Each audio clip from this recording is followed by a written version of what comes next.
Yeah, high dividend yield stocks are risky. So anyone investing in high yield dividend stocks should be aware that it's risky.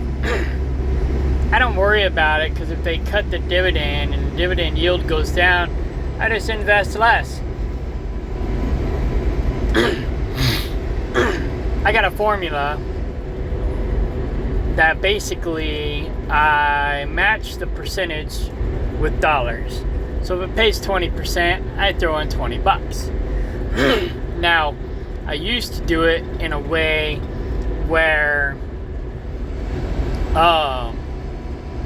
if it was an ETF or a REIT or whatever, a stable stock, if you will, then I'd throw in 20 bucks instead of 20 or 200 instead of 20. I'd throw a zero on that. But one of my guru guys, which I have a new guru guy that I'm kind of following, he's a tax specialist that does stocks. I forgot his name now. Let me look him. I got him on my tablet.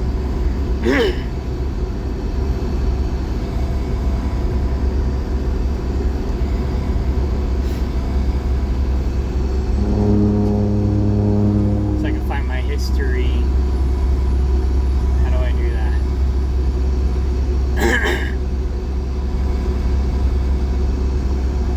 Somebody commented on one of my...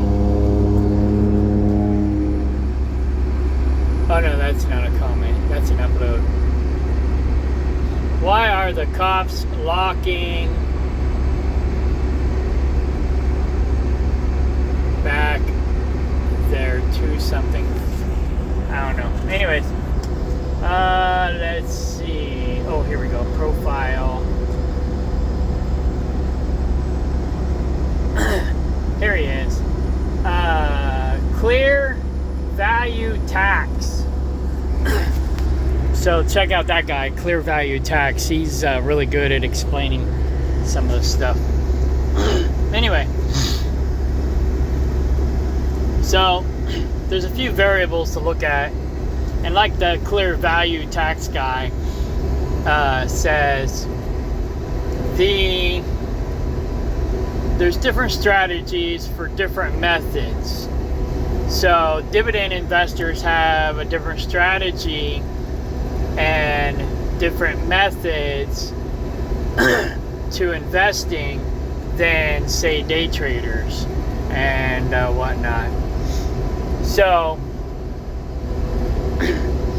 yeah, I'm more of a dividend investor. I only day trade on maybe Tesla and Trump stock. But and a couple others like Croc stocks, and any stocks that claim they pay a dividend but never paid a dividend. So that being said, TGX, after almost 3 years, finally paid, or I think it's just about 2 years. After about 2 years, they finally paid a dividend. So there are some stocks that may not pay a dividend every year. They may pay it every 2 years. Who knows? Like Zim, when they were having issues, they stopped paying a dividend until they resolved their issues, and then they started paying a dividend again. TJX, not sure why they waited 2 years to pay a dividend, but they only pay 1% anyways. They're more of a growth stock right now. So, and their stock is going up. So they're a good growth stock for now. And they pay a dividend, but it's a low dividend yield. I'm basically using my high dividend yielding stocks to help fund the lower yielding dividend stocks later on. Are they risky? Yeah, I get that. But I don't put too much money into them. Basically what I do is, if it pays 20%, I throw in 20 bucks.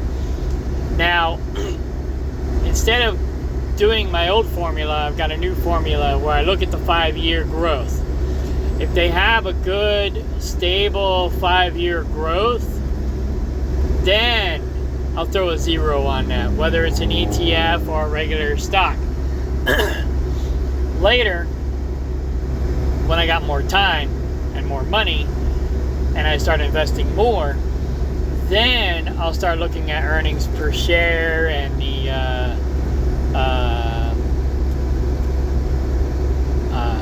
PEI ratio, I think is what it's called. But anyways,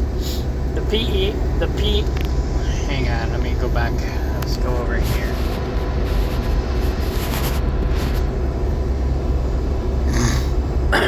I guess this is not updating like I thought it was. So this is pretty much obsolete. But anyway. Oh, PE ratio, not PEI. PE ratio. That's probably a spam caller. Yep, spam bot. Calling to make sure my number's still active. You know those phone numbers that call you and then hang up? Anyways, I call those spam bots.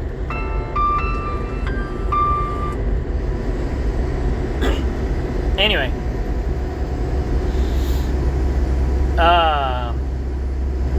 So, I'll look at the 5-year growth, and I'll be looking at the earnings per share and maybe the PE ratio once I figure out how to read that properly, because I understand it's a little complicated. But the earnings per share is pretty straightforward. They're making 30 cents a share, 36 cents a share. That being said, the dividend is $1.44. Well, if they're making 36 cents and they're paying us $1.44, they're losing money. So that doesn't make sense either. So you got to look at that.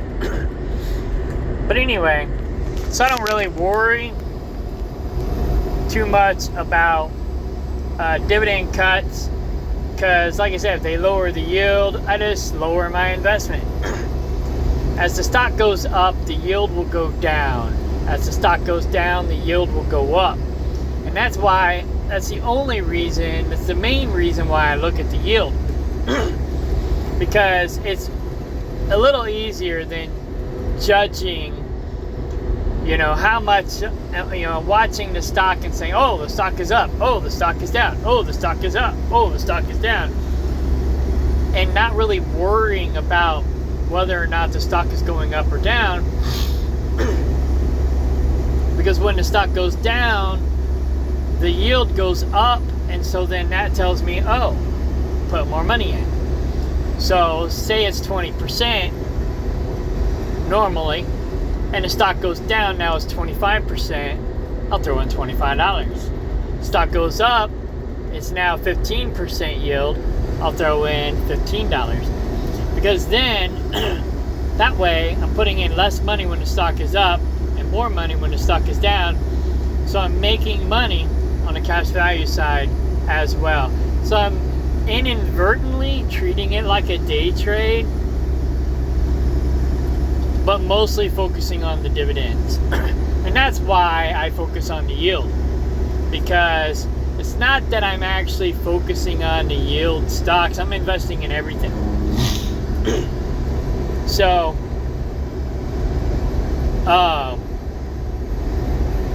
I'm investing in everything. So I just don't have, I guess, the patience or the time to or the wherewithal, the knowledge, the wisdom, the experience to look at all the variables. And I'm driving, so I'm doing it on my phone, because I'm a truck driver. And so, and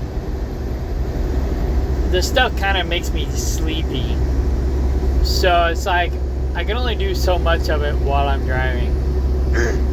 And I drive 500 miles a day.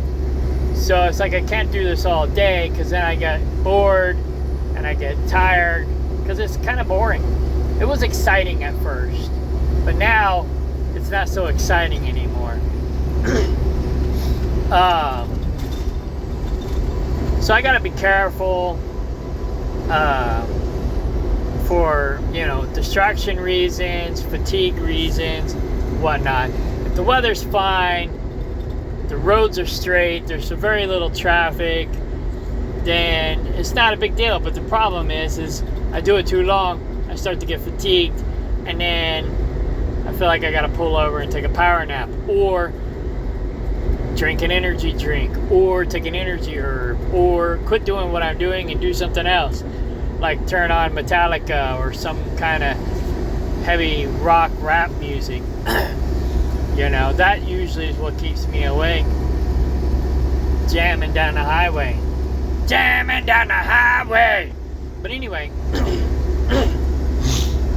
but yeah, once I have more money coming in, I have more time where I can sit down on the PC and analyze this better, and I learn more, and my brother gets more into it, and we can cross-analyze things together.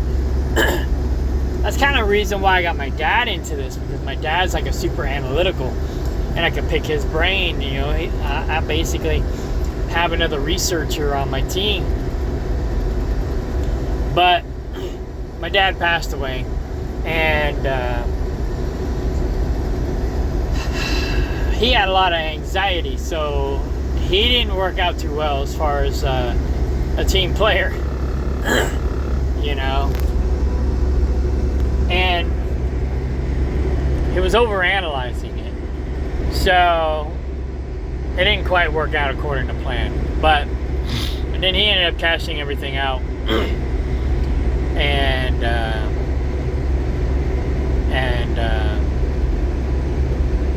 put his money in silver, which is fine. Silver was good. It's a tangible, renewable asset that my brother and I inherited.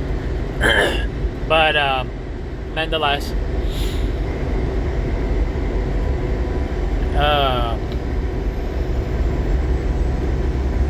but anyways, yeah, my brother is trying to get my niece and nephew on board as well, so we can start creating and generating generational wealth, which we'll pass on to the kids and the grandkids and so on and so forth.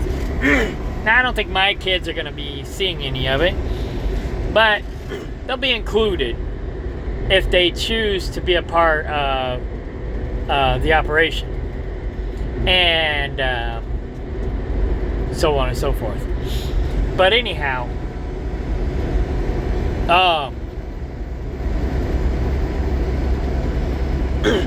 and we're not exactly sure how we're going to set up this family trust and this generational wealth, but we do want the kids and the grandkids to have some kind of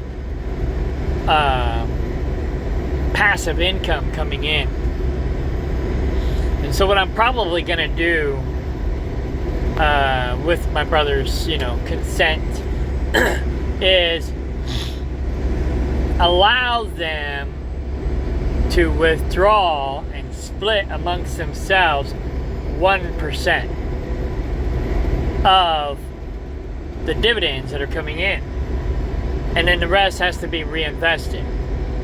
So that way, 99% of the drip is being reinvested, and then they can live on 1%. It's not going to be much, but as they get older and as the drip keeps dripping, then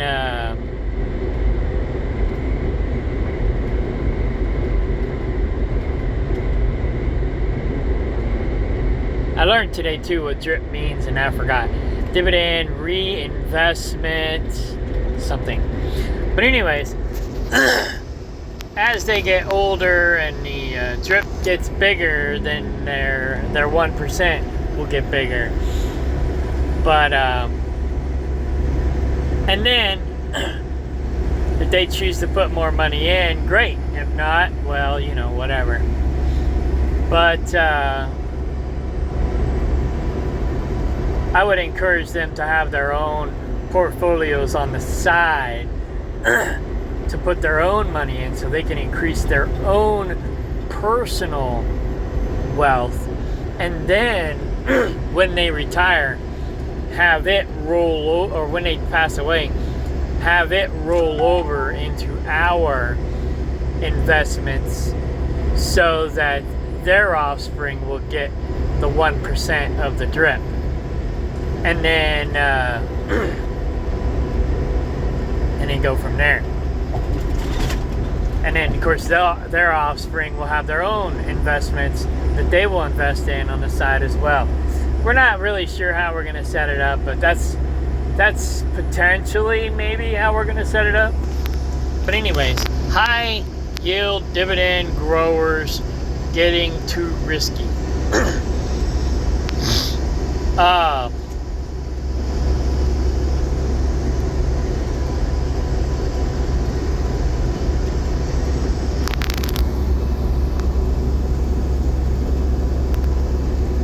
Anyway,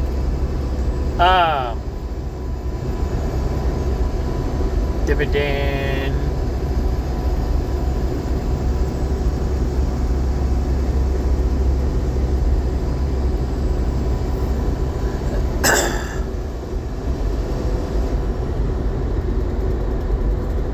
There was something else I wanted to say earlier and I forgot, but oh well. Basically, I'm just investing in anything that pays more than the interest rate on my debt. So right now I pretty much have my Capital One credit card paid off, which is a 30% interest rate credit card. So once I got maybe one or two more payments and that's paid off. So I'm done with that one for the most part. Then all I have left is my Citigroup card, which is 20%, working on paying that down. I use that one the most because it gives me Costco rewards, and so once a year we do a big Costco shopping spree and stock up on meat and other things that we need for the year. Of course, I raise goat meat and sheep. I raise goats and sheep for meat, and soon we'll have pork, which we don't really eat a lot of pork, but occasionally. And then, because pigs are bottom feeders, and I try not to eat bottom feeders.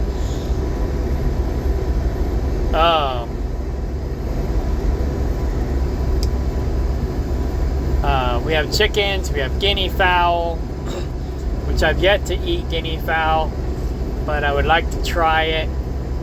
Anyway, so we'll have chicken and guinea fowl meat soon, maybe.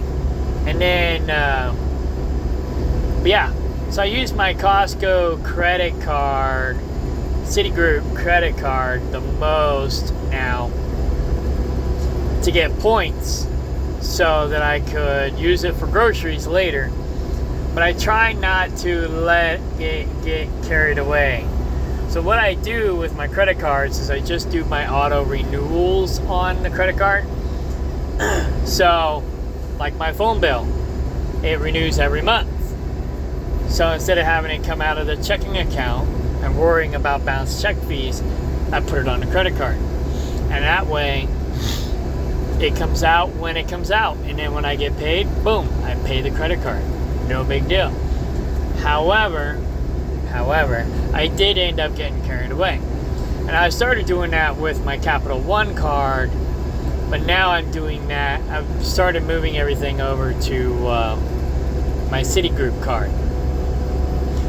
And the only thing that I'll have on my auto renewals on my Capital One are some of the older stuff, and then some of my domain names. because I have my own domain name reseller account with GoDaddy, and for some reason Citigroup flags that as a fraud alert. So I'm keeping that on my Capital One card,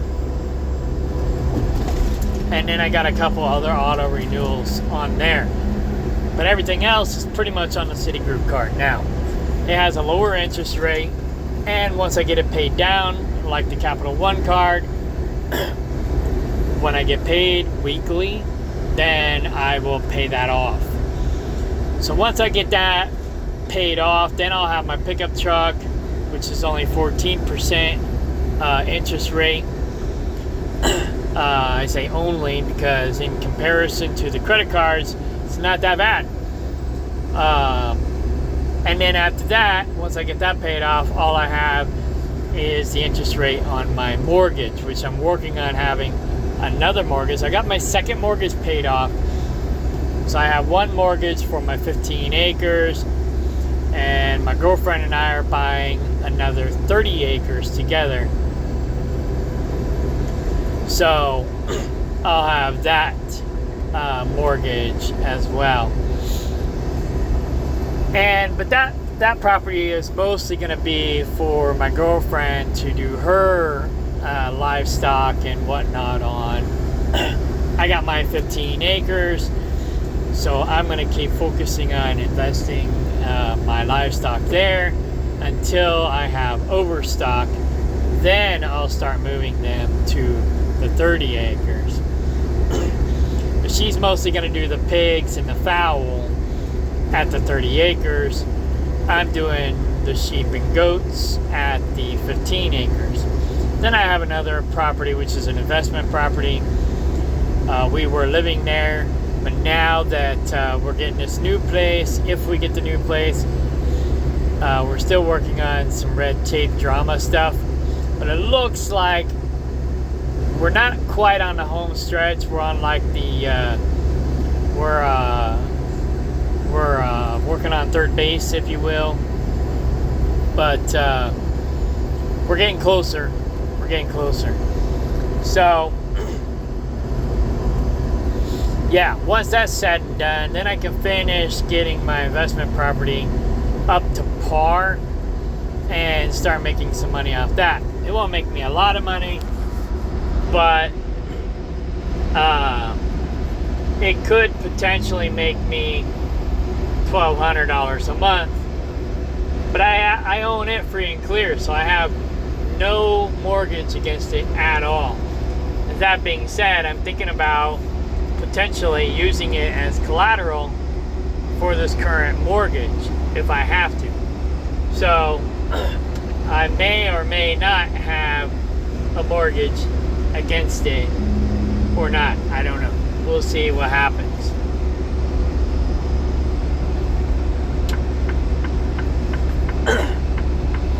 But as I get my debt paid down, and I'm investing in high dividend yields right now because I have high interest rate debt. But I have more money in my stocks now than I have in credit card debt. So I'm actually making more money than I'm paying in interest on my credit cards. So I'm making headway there. Another thing, this is what I was going to say earlier, and I forgot what I was going to say. So it's kind of a rabbit trail. IRAs. I have a Roth IRA. I have a mutual fund. I have stocks. I have real estate. Livestock. The mutual fund, I'm not a huge fan of. It's only paying like 4%. Well, I make that on my investment account that I don't have money invested in a stock. You know, Robinhood, Webull, Fidelity. they pay 4%. So it's like, why? I thought this mutual fund was supposed to pay better, but apparently it doesn't. So I don't know what my Edward Jones broker was talking about when he said that he can move the money from the mutual fund into a better investment later. Because now he's like, I don't know what you are talking about. And I'm like, well, what did you tell me? I don't remember. You know this stuff better than I do. But anyway, so I got like $3,000 in there, earning 4%, but it's not going to make me any more money. So ideally, I suggest starting an IRA.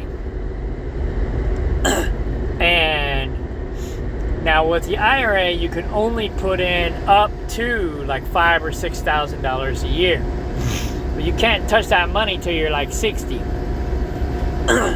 So what I suggest from my experience so far, and I don't got a lot of it, but I got some. From my experience, what I would do is I would invest in dividend stocks as well as a Roth IRA and run them side by side. So you put $1,000 into your Roth IRA, you put $1,000 into dividend stocks through Robinhood, Cash App, Webull, Fidelity, whoever you decide to use. Schwab. There's a bunch of them. I personally like Robinhood the best so far. In the future, that might change. I started out with Cash App. I was afraid of Robinhood. Now I like Robinhood. So there you go.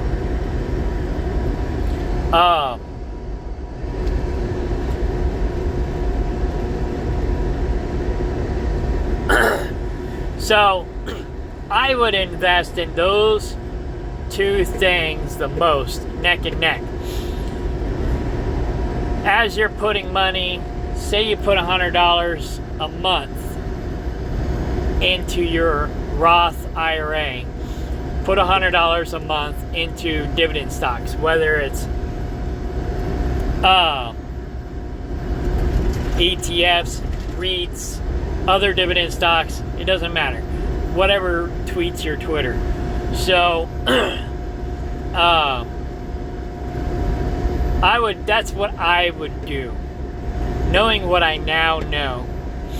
So I have 18 grand in dividend stocks, and I might actually just take, not dividend stocks, my IRA.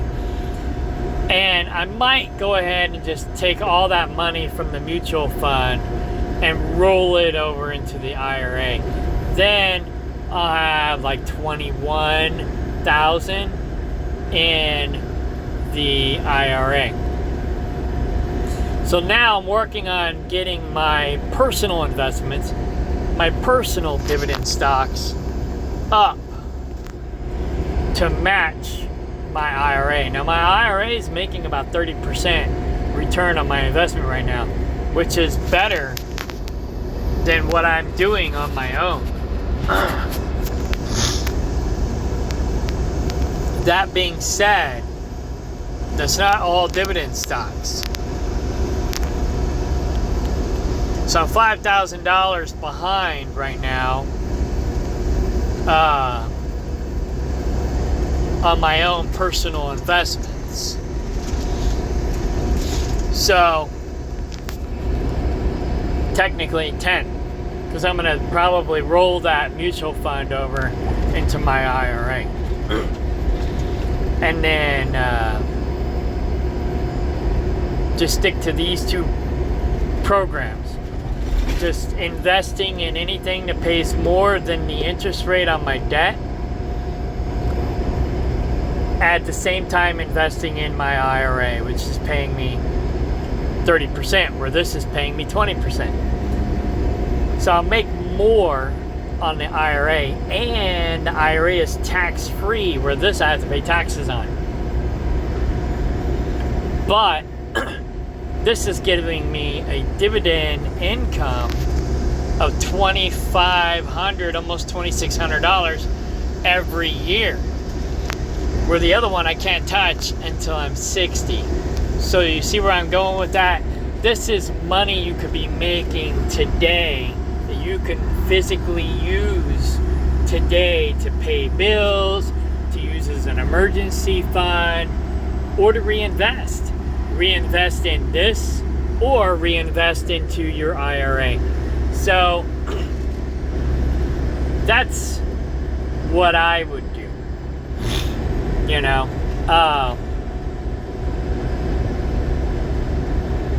it's too bad that I can't do this with Edward Jones. If I could do this with Edward Jones, what I would do is I would have all of my dividends go into my IRA every year until the IRA is maxed out. And then the dividends would just stay in my investment account, and then I could turn around and reinvest those dividends into dividend stocks. So, yeah, if there was a way to do that, I would totally do that. Because, yeah, then that's $2,500, almost $2,600 every year going into my IRA, funding my retirement. Which right now, that's not very far down the road. I'm going to be 51 this year. So I'm 9 years away from retirement, per se. I'm not going to be able to collect Social Security for another 5 years on top of that. But it's not going to be much anyway. Social Security is just going to be pennies on the dollar. So I got to look out for myself. So that's why I'm doing this. I wish I knew about this a long time ago.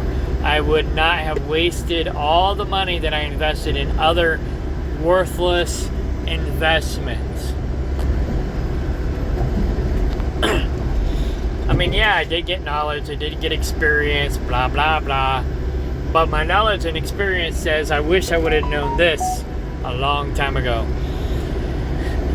Because basically what you should do, what you can do, what I would have done, what I could have, would have, should have done was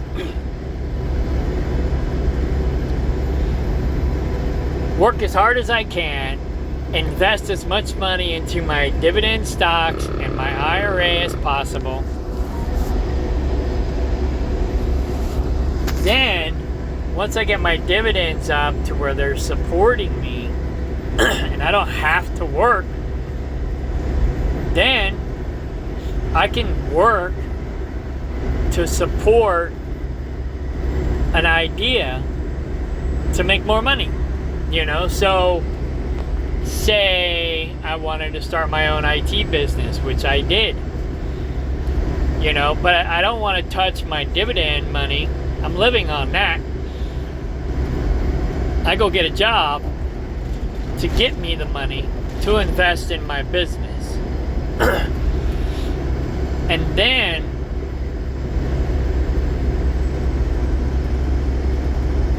I can grow my business to where I can quit my job. So like right now, I got real estate and livestock. So I've got my job.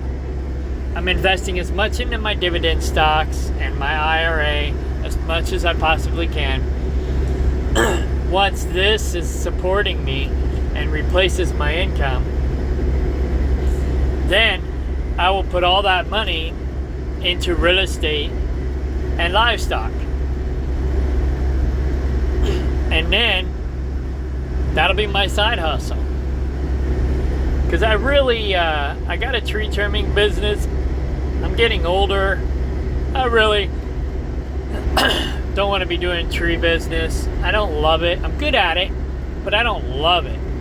You know, my old tree boss, I don't know how old he is now. I think he's 85. And he's still kind of sort of still doing tree work. He was climbing and trimming trees at 75. That's when I came on in 2017. So this is not quite 85 yet. It's like 83. But last I heard, he's still out there hustling, doing the tree business. Now, he's got somebody else climbing for him, because like I said, once I started climbing, he quit. And he just stayed on the ground and taught me what I needed to know. There was one day, I think, that he went up in a tree. And but then the rope gave out on him and he almost got himself hurt. So that was the last day he was up in the tree that I know of. Anyway.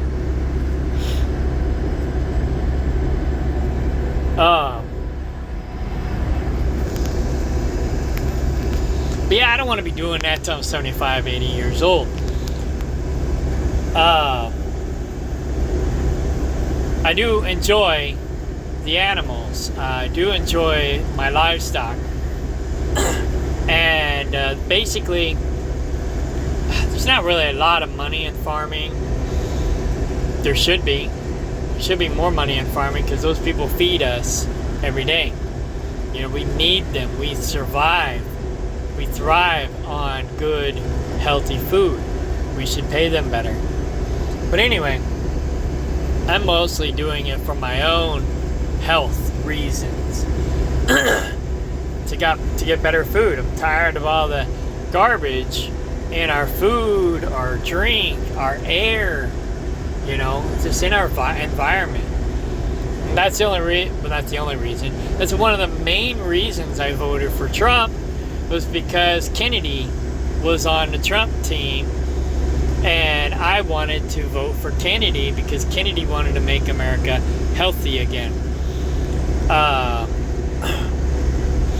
I voted for Trump for other reasons, but it was more the team that I voted for than it was Trump. Oh, hang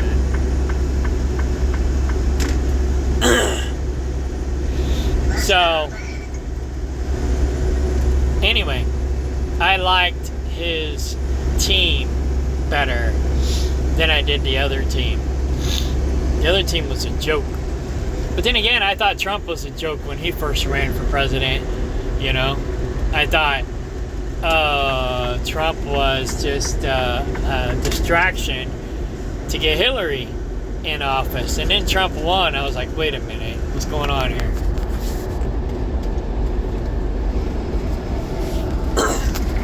So I was a Trump fan when it came to real estate, but I was not a Trump fan when it came to political office. Not in the beginning.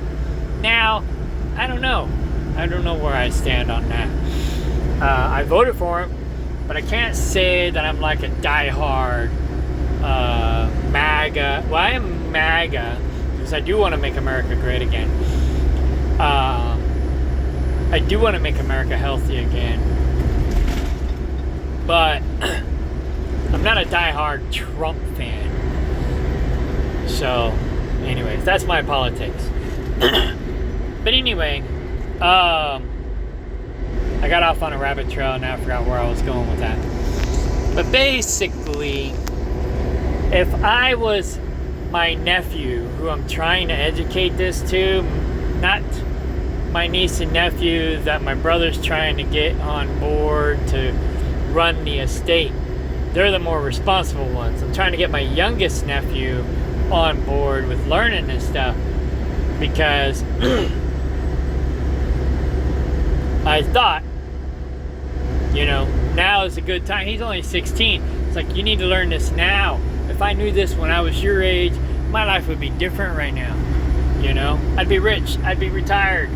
I'd be living the good life. And, you know, I got him started in it, but he pretty much cast everything out.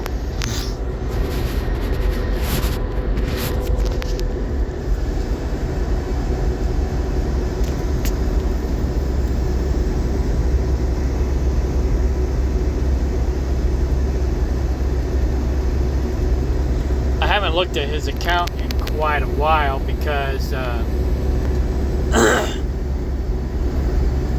it's very disappointing. So he pretty much cashed out everything. He cashed out all of his savings, he cashed out all of his stocks, he cashed out all of his Bitcoin.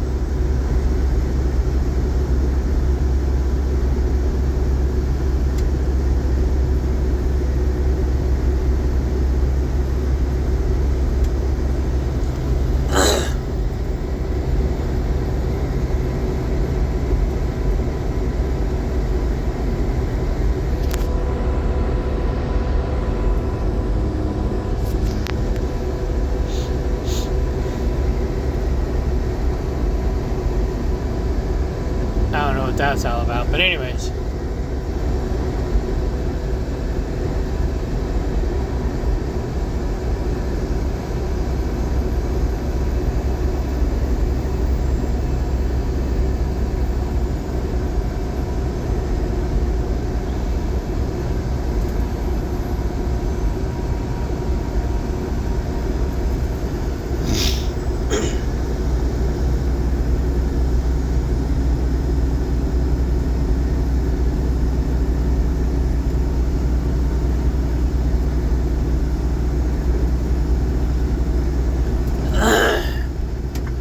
Yeah, and then like ARR stock is down, and he sold it while it was down, like an idiot. And this one too.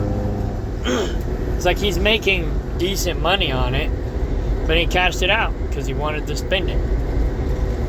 So I'm not so much educating him anymore because he doesn't listen. But I wish I knew what I know now when I was his age. If I would have done things differently, I'd be rich, I'd be retired, I'd be living a good life right now. So, I mean, that being said, you know, if my ex-wife didn't get it all, but you gotta watch out for other things like that too, because growing up, I was more prey. You know, there's basically two types of people in this world. There's the prey and there's the predator. And there's two types of prey. You have sheep and you have goats. Sheep don't really protect themselves very well, where goats do. And that's why I have a problem with the Bible telling us to be sheep. And then they refer to the devil as the goat. It's like, well, we should actually be looking at, you know, wildlife. We should be more like the goat, not the sheep. The goats defend and protect themselves better than the sheep do. The sheep need protection from the shepherd. And that's why we call the brainwashed people sheeple, because they're basically just like lambs to the slaughter for the New World Order.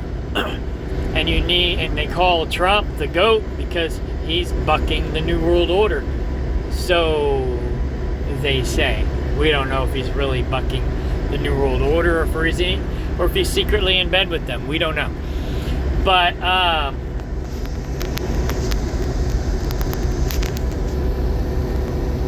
nonetheless, you know, we need to be more like goats than sheep, where we protect and defend ourselves, protect our family, our community against the predators. And there's two types of predators. There's the predator, and then there's the parasite. Both are equally bad, but in different ways. And you have to beware of both.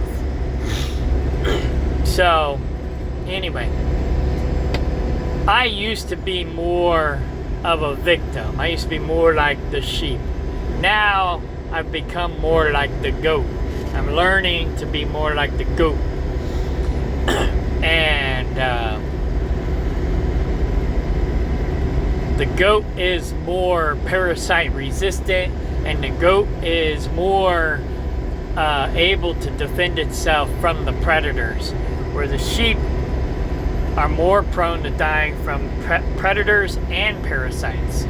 So there you go. You know, be more like a goat. Anyhow,